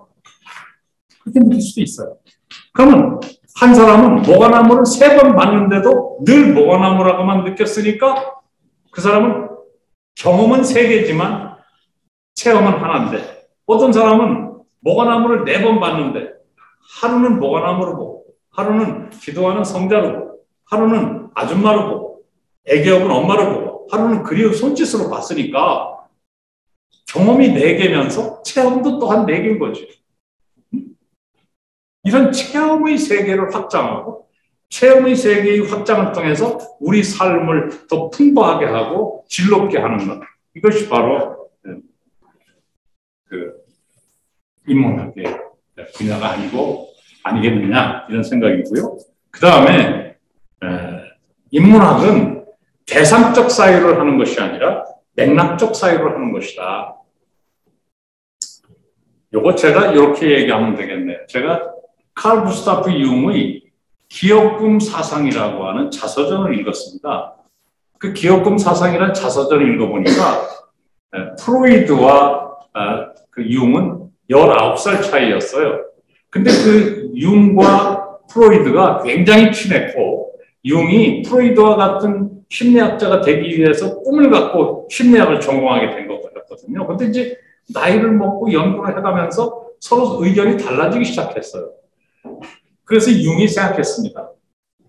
왜 나는 그렇게 존경하던 프로이드라는 학자와 내 의견은 달라지게 됐을까 생각해 보니까 프로이드는 다윈의 종의 기원을 바탕으로 한 논리적 사유, 과학적 사유를 바탕으로 해서 모든 것을 판단하고, 그러다 보니까 흑백 논리, A 아니면 B라고 하는 A 아니면 B, A or B라고 하는 어떤 이분법적 사유를 통해서 논리를 전개하니까 명쾌하고 알아듣기 쉽고 이해하기 쉬운 반면에 자기는 외가로도 6명이나 목사고 자기의 친아버지도 목사인 융의 입장에서는 자기가 기독교 신화를, 기독교를 충실하게 믿고 안 믿고를 떠나서 신화적 사유를 하다 보니까 A 아니면 B가 아니라 A와 B 사이에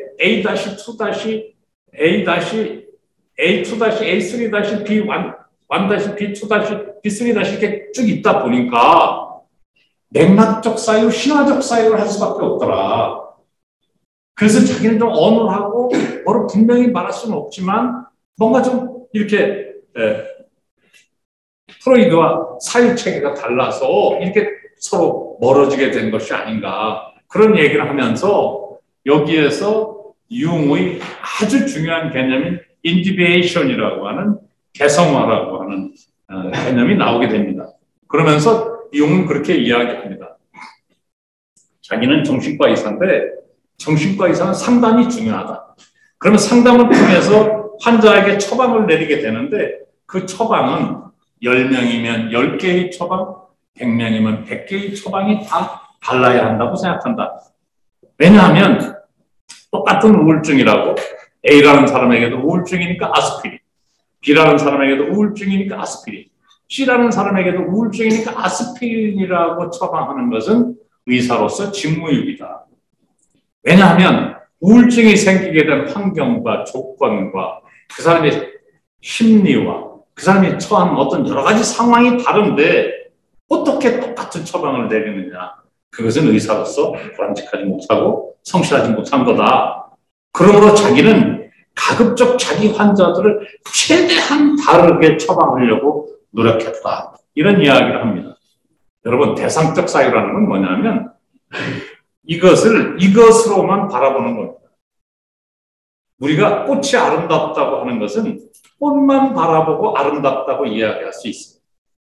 그러나 정원이 아름답다고 하는 것은 꽃만 바라보고 아름답다고 할 수 없습니다. 왜냐하면 정원은 꽃과 나무와 풀과 돌과 물과 그 뒤에 있는 산과 그 산 위에 있는 하늘과 그쪽으로 나 있는 길을 가지고 그 꽃과 나무와 풀과 돌과 물과 길과 산과 하늘의 관계, 그 맥락, 컨텍스트 속에서 아름다우냐 아름답지 않느냐를 느끼는 것이기 때문에, 그러니까 대상적 사유는 하나만 보면 되지만 맥락적 사유라고 하는 것은 이것과 이것의 맥락을 통해서 그 본체를 발견해야 되는 것이기 때문입니다. 피시스를 거기에서 발견해야 되는 것입니다. 그래서 인문학적 사유는 대상적 사유가 아니고, 본질을 규명하기 위한 대상적 사유가 아니고 맥락을 통해서 사유하기 위한 신화적 사유, 그 다음에 종속적 사유라기보다는 서로 하나하나의 요소들이 어떻게 서로를 의존하고 있느냐고 하는 의존적 사유. 그래서 인문학적 사유는 대상적 사유이기보다 맥락적 사유고, 논리적 사유이기보다는 신화적 사유고, 종속적 사유이기보다는 의존적 사유라고 이야기하고 싶은 것입니다.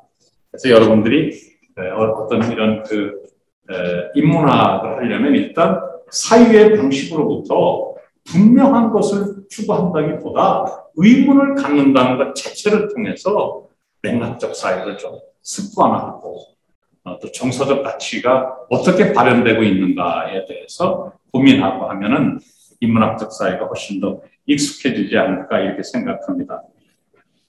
결론을 내겠습니다. 시간이 많이 갔는데요.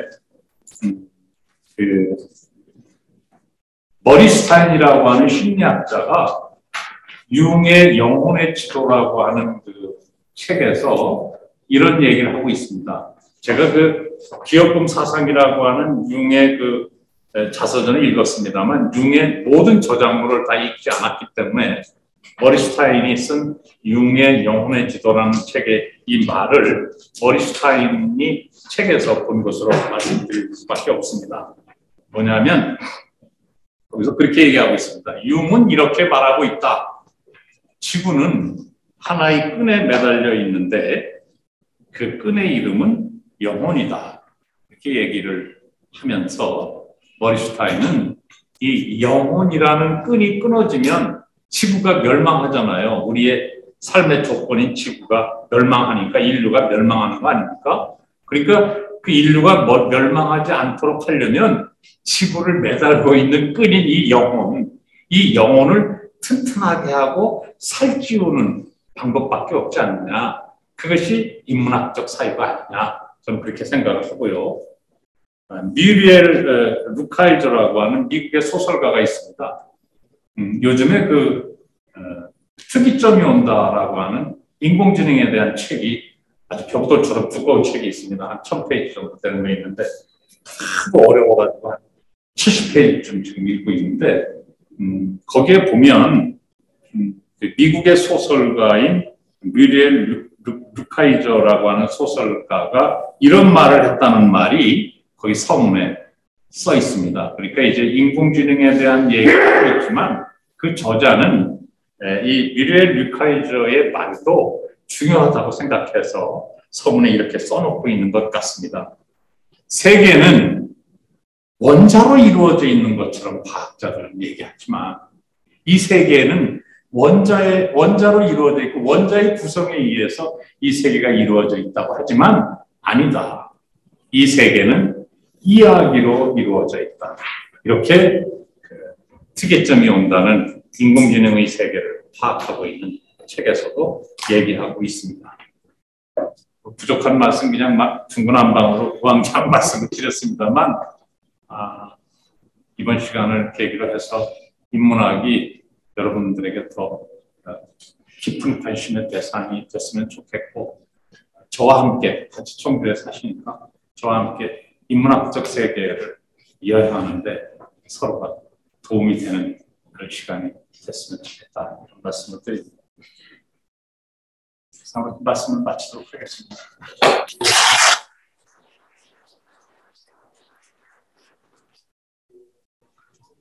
이 70분 이상의 시간을 어떻게 지나가는지 모르겠습니다. 그런 시간을 아니었나 싶고요. 저희 개인적으로도 무한의 착각 속에서 살아보게만 살았던 이런 과정 속에서 오늘 인문학 소개해야 왜 살인가라고 하는 이런 착각을 들으면서 저도 분야로서 뭔지 모르겠지만 따뜻한 사랑방에 아래를 같은 마음속에 뭔가 한점에서 따뜻함을 보다 저도 모르게 살포시 대하는 그런 마음들을 많이 느꼈습니다. 저도 관심을 가지고 뭐 좀 관심을 가지고 공부하고 해보고 싶다라는 생각을 많이 해가지 않나 싶고요. 오늘 정말로 좋은 인문학에 대해서 좋은 시각을 해주시고 또 소개해 주시고 우리로 하여금 생각하게 해주신 이승민 교수님께 다시 한번 큰 박수 부탁드립니다.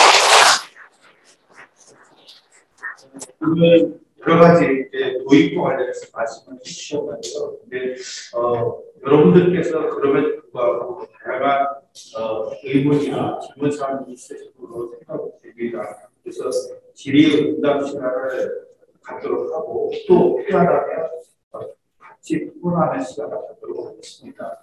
그래서 이 질의응답 토론은 동주시 원장님께서 앞에서 같이 자리를 해주셔서 같이 진행하도록 하겠습니다.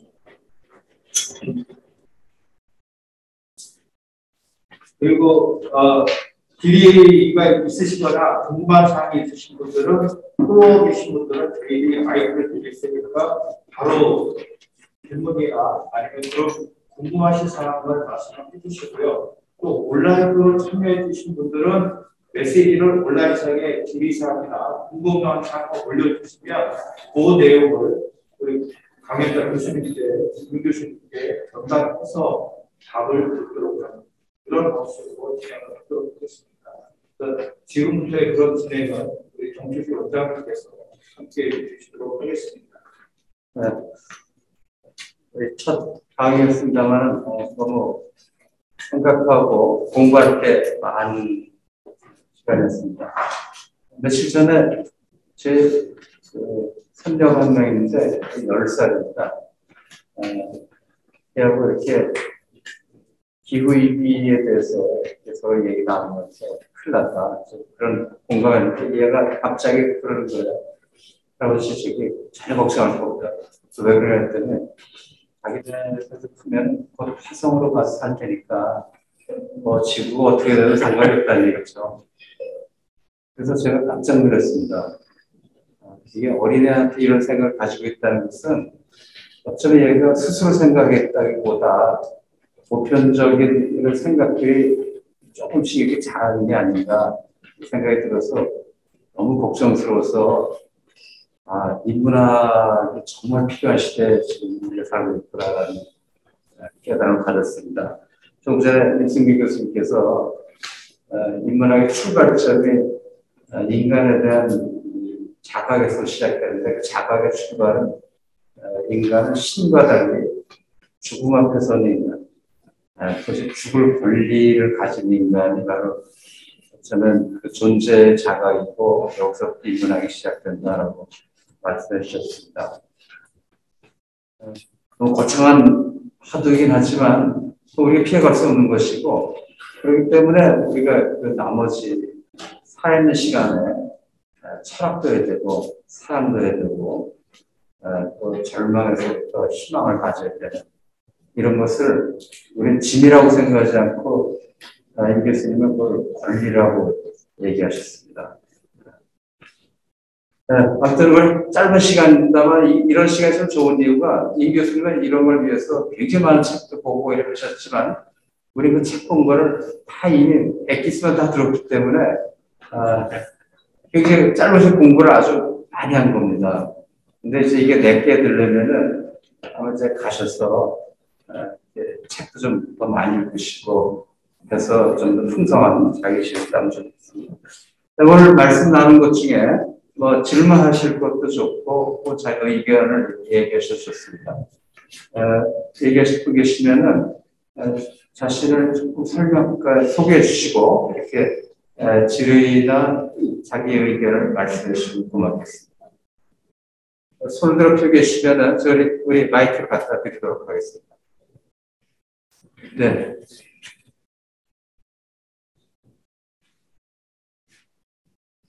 우리 청교의 살아있는 지성이라고 해야 되는 교수님의 말씀을 생생하게 현장에서 들을 수 있어서 영광 기뻤습니다.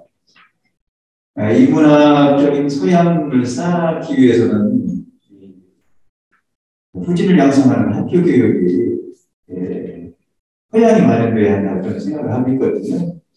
교수님이셨고 또 옆에 계신 우리 전소씨 원장님도 교수님이셨었는데 중국학 연구소에서도 마찬가지로 고민해야 할 상황이거든요. 이 후진을 양성할 수 있는 전문적인 인문학적인 토양이 되는 인문학, 순수문학, 예술문학을 공부할 수 있는 과가 다 없어지는 현실에 대해서 어떻게 진단하실 거다, 앞으로 어떻게 해야 될 것인가, 우리 후진들을 위해서 그런 토양이 다 메말라가고 있는 현실을 염려하고 걱정하시는 생각은 없으신지 그런 것에 대해서 좀 전에 겸 앞으로 어떻게 했으면 좋겠다는 생각을 좀 말씀해 주셨으면 좋겠습니다. 예, 무슨 말씀인지. 제시카를 저는 김호성입니다. KBS에서 아나운서로 제시하고 있었던 정년퇴직한 김호성입니다. 예. 참 뼈아픈 지적이라고 생각을 합니다. 우리 정 원장님이나 저나 다 이제 교직에 몸담고 있었는데 이 경제 논리라고 할까요? 이런 것에 의해서 인문학이 많이 사라지고 있고 학교 교육에서 예를 들면 충북대학을 제외한 교내 17개 대학 중에서 철학과가 다 없어졌고, 또 예술대학에 미술과가 없는 예술대학이 있는 상황이고, 또 무용과가 없는 예술대학. 우리 충북에는 지금 무용과는 아예 어디에도 존재하지 않아요. 그래서 무용을 전공하고 국악을 전공하고 하고 싶은 학생들은 자기의 교육권을 누리지 못하고 타 지역으로 유학을 갈 수밖에 없는 그런 상황이라고 하는 거, 이런 거 이미 다 느끼고 있고 도민들도 공감하고 있을 거라고 생각을 합니다. 이런 문제에 대해서 지도층에 있는 분들이 좀 더 심각하게 고민을 해야 될 거다 이렇게 생각을 합니다. 근데 제가 그런 문제와 함께 지금 우리 김호성 아나운서께서 말씀하신 것처럼 정말 고민해야 될 것은 뭐냐면, 대학에 철학과가 없는 것은 고사하고 고등학교에 철학 강의가 존재하지 않는다는 겁니다. 철학 수업이.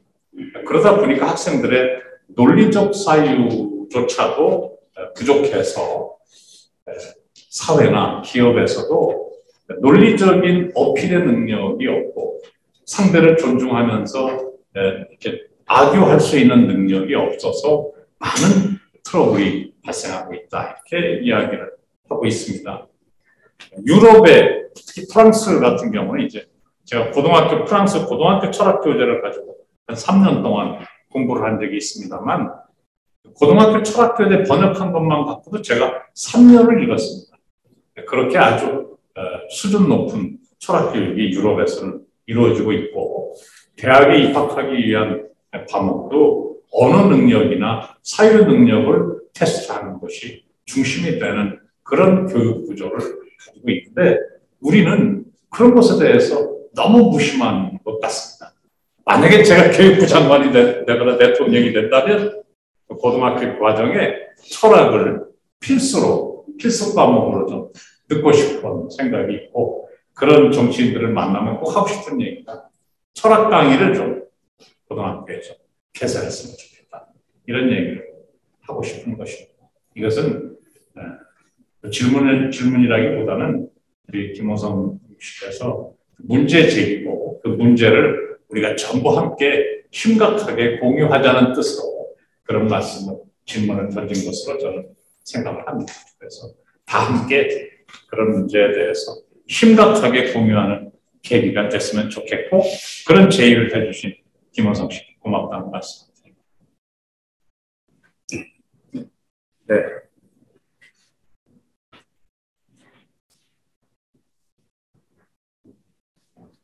네, 저는 총대학교에서 학생들을 가르치고 있고 아직도 공부를 계속하고 있는 박상입니다.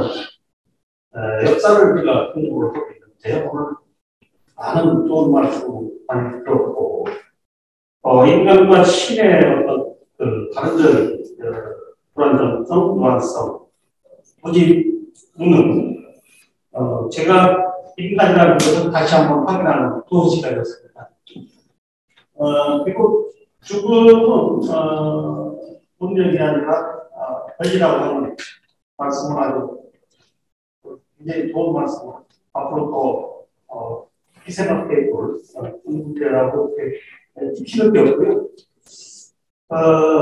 오늘 사람, 인간에 대해서 이렇게 말씀을 해주셨는데, 요즘 흔히 말하는 것이 좀 전에 이제 원장님께서도 이게 화성 같은 하겠다는 그런 얘기를 하고 그러는데, 개개인이라는 말을 많이 하는데, 저는 개개인 할 때 그 사람자 쓰는 것은 대단히 맞지 않는다고 생각합니다.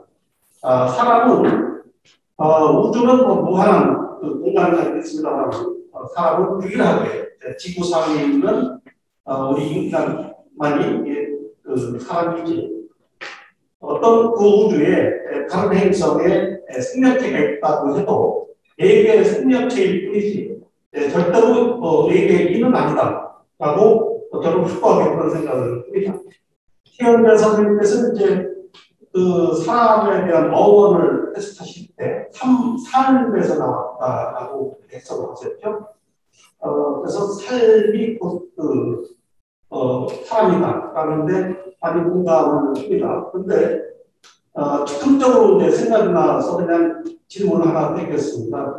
한문으로 쓸 때는 인간이라고 쓰거든요. 그러니까 사람 인자, 이제 사람 이름만 써도 되는데, 사이간자를 써서 인간이라고 하는 거죠. 그래서, 인이라고 했을 때는 이제 어떤 생명체로서의 그냥 존재, 정말 이제 생각할 수 있겠고, 그러니까 사람 또는 인간, 한국으로 쓸 때 인간이라고 하는데, 역시 이 인간, 그 사이간자를 쓴 것은 역시, 인문학적인 관점에서, 별 문제가 아닌가 이런 생각이 들어서, 긍정적으로 생각이 났고, 교수님께서 평상시에 생각하신 것이 있는지 모르겠습니다만 긍정적으로라도 이렇게 말씀해 주시면 그것이 오히려 적극적인 해답이 더욱 정답이 수익이 않겠는 것 같은 생각을 가지면서 답을 여쭤보겠습니다. 선생님.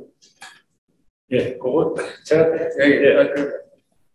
최은배 선생님께서 말씀하신 것처럼 사람이라고 하는 말은 살다라는 말에서 살이라고 하는 어간에 명사형 전미사를 붙이다 보니까 사람 뭐 이렇게 해서 뭐 이렇게 아래 앞자를 해서 이렇게 사람이다 이렇게 한 것은 저도 동의를 합니다.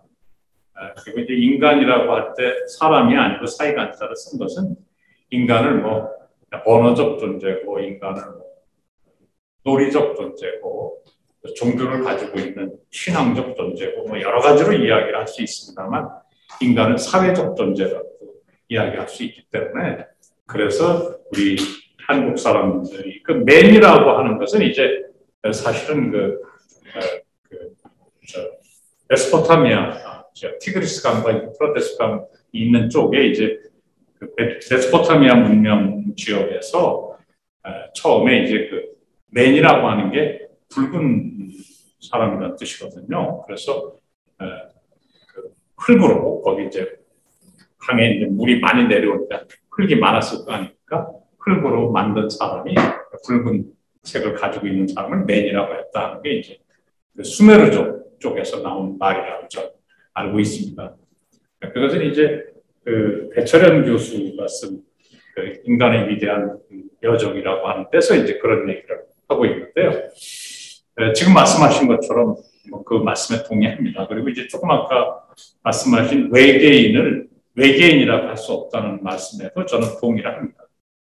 만약에 외계인이 있어서 그 외계적 존재가 있어서 생명체가 있어서 그 외계적 존재가 이 지구에 도달했다고 하면 그 외계적 존재와 우리가 전쟁을 한다고 하면 우리는 필전필패일 것이다 라는 생각을 합니다. 왜냐하면 그 외계적 존재가 이 지구상에 도착할 수 있는 문명을 가지고 있는 존재라면 인간의 문명이 그 문명을 따라갈 수가 없기 때문에 그렇다 이런 생각을 하는데요.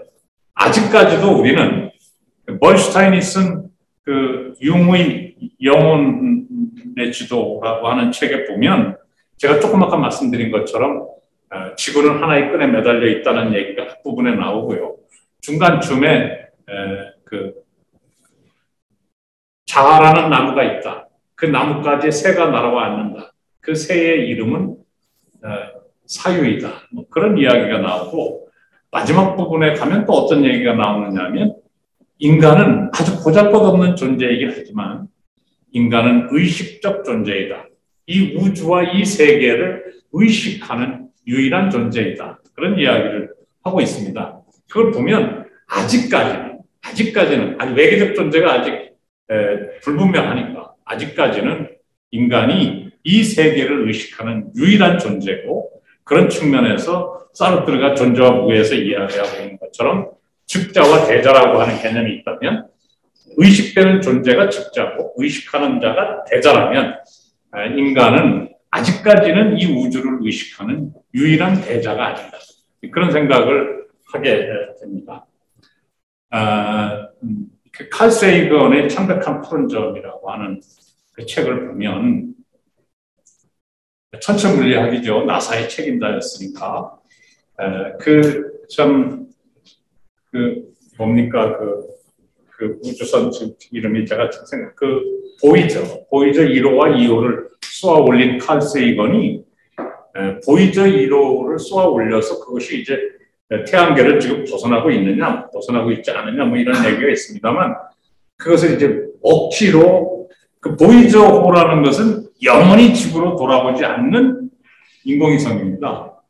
영원히 돌아오지 않아요. 그래서 그 보이저에는 50개의 언어로 안녕하십니까? 나는 지구인입니다. 뭐 이렇게 해서 외계의 존재와 소통하기 위해서 이제 그런까지 해서 보냈는데 그것이 이제 그 방향을 돌려서 지구를 보지 않았습니까? 지구를 봤더니 지구는 정말 아무 보잘것없는 창백하게 빛나는 푸른 점이더라. 그게 이제 칼 세이건의 창백한 푸른 점 아닙니까? 그런 점에서 칼 세이건은 뭐라고 했냐면 천체 물리학의 학문적 목적은 우주를 탐색하는 게 아니다. 천체 물리학의 학문적 목적은 겸손이다. 왜냐하면 우주를 통해서 인간은 진정한 겸손을 배워야 하기 때문이다. 그런 이야기를 서문에서 하고 있습니다. 그런 걸 보면 조금 아까 이제 화성에 갔을지 몰라 뭐 이런 데에서 나오고 또 우리 박 박사님께서 외계적 존재에 대해서 이렇게 말씀을 해주시고요. 전적으로 동의하고 그래서 인간은 더 겸손해야 되고 그래서 인간의 삶의 조건에 대해서 더 숙연하게 받아들일 것은 받아들이고 극복할 것은 극복하려고 애써야 되지 않을까 이런 생각을 하고요. 질문 응답 시간에 잠깐 이제 조금 아까 죽음을 그러면 우리는 죽음을 어떻게 인식할 것이냐. 반게넬이라고 하는 사람이 쓴 통과의례라고 하는 Ritual of Passage라고 하는 책이 있습니다. 이 책에 보면 인간이 세상을 살아가면서 통과하는 문이 4개의 문이 있는데 탄생, 사춘기, 혼인, 그 다음에 죽음이 가장 큰 문입니다. 근데 그 인류학에서 그 반게넬의 통과의례에서 죽음은 death라고 표현하지 않고 Mary, 그 다음에 뭐 탄생, birth, Mary, 그 다음에 adolescence, 사춘기, 그 다음에 이제 death라고 하지 않고 motherland라고 합니다. 왜 motherland라고 하느냐면 죽음은 어머니의 땅이라는 뜻이거든요. 근데 이제 여기서 이어령 교수가 쓴 그 이어령의 마지막 수업을 보니까 이어령 교수가 그렇게 얘기했습니다. 선생님, 죽음이 뭡니까? 김지수 작가가 물으니까 이어령 교수가 그렇게 대답해요. 죽음은 엄마 품이요. 아주 친구들과 재미있는 놀이를 하고 있다가도 엄마가 부르면 날이 어둑어둑해져서 엄마가 부르면 그 재미있던 거 미련 없이 다 던져버리고 뛰어가 안기는 엄마 품이요. 엄마 품은 엄마는 그것도 젖이요. 그리고 밥이요. 엄마는 우리에게 젖 먹여주고 밥 줬잖아. 응? 그리고 엄마는 부활의 공간이고 재생의 공간이잖아. 엄마는 생명의 공간이잖아. 그래서 우리는 엄마 품으로 돌아가는 거야. 라는 이야기를 이어령 교수가 하고 있습니다. 그래서 죽음은 삶의 피크요. 그래서 운동장에 있는 철봉대에 햇살이 잠깐 끓고 있는 정오의 한낮처럼 죽음은 우리 인생의 정상의 부분이라고 얘기할 수 있는 거예요. 그렇게 말하거든요. 그런 인식을 보면 죽음은 끝이 아니다라고 하는 인식 또한 우리에게 있는 것이 아닌가. 우리 인간의 의식 속에 있는 것이 아닌가. 그런 생각을 함께 해봅니다. 그래서 죽음을 절망적인 것을 애써 권리라고 주장하는 것이 아니라 죽음은 어떻게 우리가 받아보면 그런 어떤 엄마의 품으로 돌아가는 것이라는 긍정적 시각도 있을 수 있다라는 말씀을 더불어 드립니다. 네. 한 질문 좀 드리겠습니다. 충북연구원의 문화예술 쪽을 하고 있는 임기현이라고 합니다. 오늘 말씀 중에 우리가 죽을 수 있기 때문에 헛것이 아름답다는 말을 서서한 말인 것 같지만 저에게 큰 충격을 주었습니다. 네, 제 질문은 뭐 2가지이자 한 가지일 수도 있는데요. 편하게 답변 해주셔도 되고 아니면 이미 말씀하신 것 속에 답이 있을 수도 있다고 생각합니다. 첫 번째 질문은 좀 매너된 말씀이지만 인간 임승진 너는 어떤 사람이냐 이런 거하고 관련이 되는데요. 교수님께서는 건강이 안 좋으셨어요. 그래서 저희가 강연을 하실 수 있을까 이렇게 걱정을 했는데요. 오늘 오셔가지고 거의 2시간 가까이 이렇게 끊임없이 동서양을 넘나들면서 이 문학 심리학 우리가 철학과 아우르는 이런 말씀을 열정적으로 말씀하시고 그 명석한 말씀을 하시게 된 에너지는 제가 알기로는 제가 봤다면 이제 이런 나이가 되시는데 건강을 한번 이루시고 이렇게 하실 수 있는 에너지가 뭔지 여쭤보고 싶고요. 두 번째는 보통 교수님으로 산다는 건 어떻게 보면 편하게 사실 수 있잖아요. 그리고 대학에 합류라는 게 과학이라 해서 사이언스는 SCI는 가위고자 쪼가리 되고 파편화되고 이럴 건데 교수님은 늘 국문학 그냥 시인으로 편하게 사실 수 있는 심리학, 신학 그 경계를 넘나들면서 통합적 사유를 이루고 오신 분이란 말이죠. 예술도 연기는 연구, 시는 시, 노래는 노래 이렇게 통합적 사유를 하시면서 살아오시게 된 계기가 있으신데 아니면 이렇게 종합적으로 파편화되지 않고 통합적 사유를 하면서 살아오신 것에 대한 그 장점이라고 할까, 미덕이라고 할까 이런 어떤 것이 있는지 이런 것을 좀 알려주시면 저희가 늘 부분적으로만 살고 있는 저희 학생들에게도 큰 도움이 되지 않을까 감히 여쭤봅니다. 예, 과찬이시고요. 제가 좋아해요. 이렇게 사람들 만나는 걸 좋아하고 그다음에 직업이 책 읽는 직업을 갖게 됐어요. 그게 저한테 행운이었던 것 같아요. 원래 부지런한 사람이 아닌데 국문과 교수하다 보니까 책을 읽을 수밖에 없었고 그래서 이제 책을 읽다 보니까 좋더라고요. 그게. 그래서 이제 한 거고 제가 그렇게 공부를 많이 한 사람이 아닙니다. 그리고 이제 좋아하니까 이렇게 하고 하는 건데 다만 그런 게 있어요. 40까지는 조금 이렇게 읽어도 무슨 말인지 잘 모르는 게 있더라고요. 그런데 독서 책을 많이 이제 읽어야 되잖아요. 교수다 보니까 읽다 보니까 의식이 많이 분절됐다는 느낌이 들어요. 그래서 한 50쯤 되니까 세계에서 유명하다는 여러 학자들이 있지 않습니까? 그분들에게 늘 콤플렉스를 가지고 있었는데 이렇게 읽다 보니까 저 사람이 이 나이 때 이런 생각을 했구나. 그러면 50이 된 내가 볼 때는 저거는 조금 좀 이렇게 다시 한번 생각해 봐야 이런 게 이제 보이고 그 다음에 이게 읽다 보니까 이쪽에 읽은 게 이쪽에 플러스 알파의 효과를 가져오고 이쪽에 있는 게 이쪽의 것에 또 알파를 가져오는 그런 게 생기더라고요. 그래서 이제 한 50 넘으면서부터 더 재미가 있었죠. 그래서 이제 더 읽게 되고 지금도 끊임없이 책을 읽고 제가 좋아서 하는 거니까 그런 것 같아요. 그러나 아직 많이 부족합니다. 제가 은사님께서 저한테 교수가 됐을 때 저를 앉혀놓고 자네 공부 열심히 해서 교수 된 거 아니야. 그리고 자네 모교 출신이라고 교수 된 거 아니야. 자네가 잘 가르쳐서 교수 된 거 아니야. 그리고 자네가 아무리 잘 가르쳐도 애들 시험 끝나면 다 잊어먹어. 시집장 들어가서 애들 키우고 돈 벌고 집장만 하다가 다 잊어먹어. 애들에게 질문할 수 있는 능력을 키워줘. 그게 교수예요. 학생들 가슴에 질문의 꼭지를 씨앗으로 심어줄 수 있는 사람. 그것이 교수예요. 그러려면 자네부터 질문하는 법을 배워야 돼요. 그렇게 말씀하셨어요.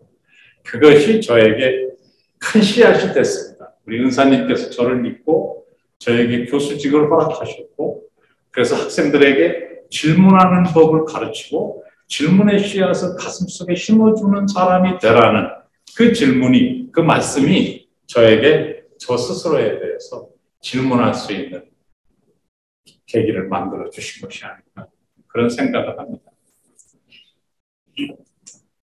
네, 시간이 많이 됐는데 혹시 마지막으로 한 분은 더 말씀하실까요? 빨리 끝내시기를 바라십니다.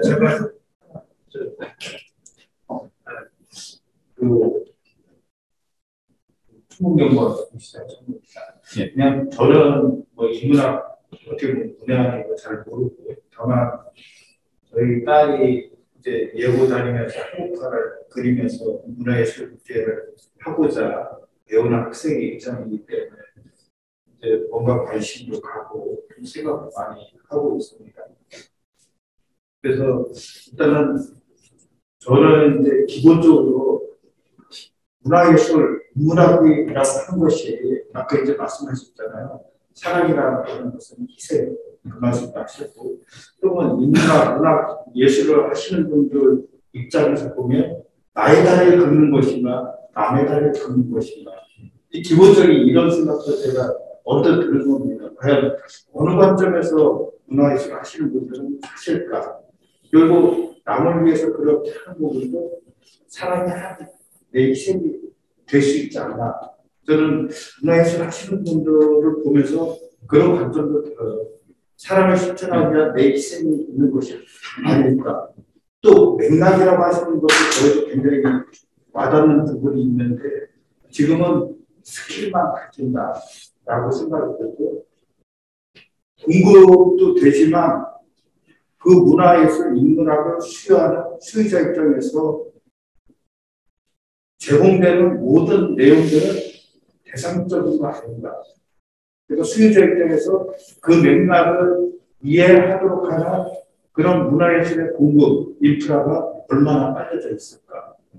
저희가 무슨 말씀인지 알겠습니다. 제가 생각할 때 그렇습니다. 작가가, 예술가가 자기 예술을 하는 데 있어서 사람들이 자기 예술을 사랑해 줄까 사랑해 주지 않을까를 고려하면서 하는 예술은 비겁한 예술이다. 저는 그렇게 생각합니다. 왜냐하면 내가 쉽게 얘기하면 내가 시집을 냈는데 이 시집을 독자들이 좋아해서 많이 사줄까? 그래서 내가 유명한 사람이 될까?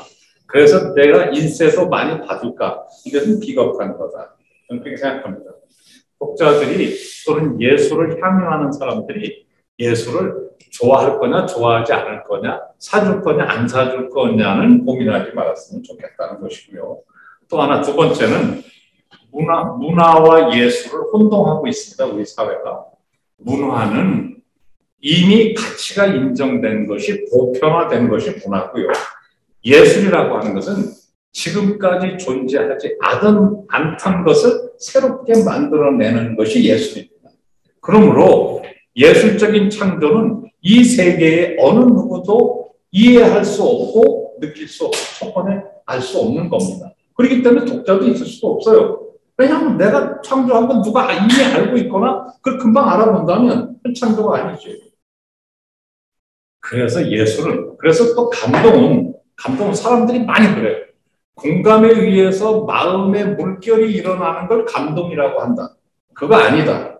라고 샤멜 베케트가 68년도에 노벨문학상을 탄 샤멜 베케트가 뭐라고 얘기했냐면 감동이란 예술은 진정한 창조이기 때문에 감동은 공감에 의해서 마음의 물결이 일어나는 게 아니고 감동이란 끝없는 불편함이다. 새로운 창조 작품은 우리에게 끝없는 불편함만을 줄 뿐이다. 이렇게 얘기했어요.